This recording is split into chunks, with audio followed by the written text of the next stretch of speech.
I accidentally fell asleep with my whitening strips on for 9.5 hours. My boyfriend anyway said, "Don't you want your teeth to be white?" I'm not gonna lie, I don't understand that. And why are you giving me those eyes?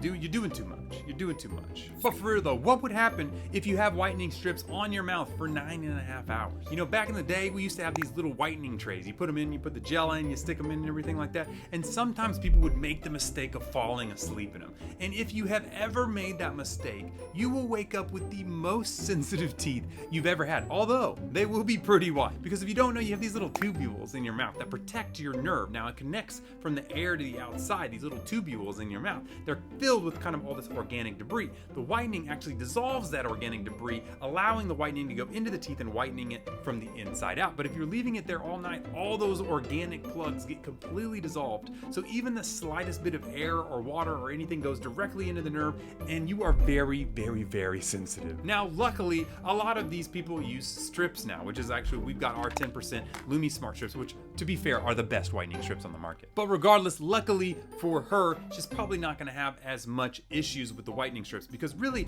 after about 30 to 60 minutes the whitening effect kind of goes away. The product is basically kind of done at that point, and then you just kind of have slippery and slidey whitening strips on your mouth. And if you look when she's trying to take it off, they literally have like dissolved by then. They're like falling apart. So to be fair, you know, you could, but there's no reason to. I mean, there's no point in keeping them on there for that long. Just wear them for 30 to 60 minutes, but more than likely, she's not gonna have too big of a deal. Now, a lot of whitening strips cause sensitivity. Ours are actually pretty much sensitivity free. I mean, I can't say that because they still use hydrogen peroxide, which can cause some slight sensitivity, but ours is the first ever smart adjustable strips that actually peel away to only go on the front of your teeth, meaning that you only remove those organic plugs on one side. So it really cuts the sensitivity down by like 60%. And we actually have about double the hydrogen peroxide in ours than most people like the Guru Nandas and all that type of stuff too. So is she going to die from this? No, it's not that big of a deal. If you use the gel stuff though, I highly recommend don't put your whitening trays with gel in overnight, because you will have a really, really sensitive bad time.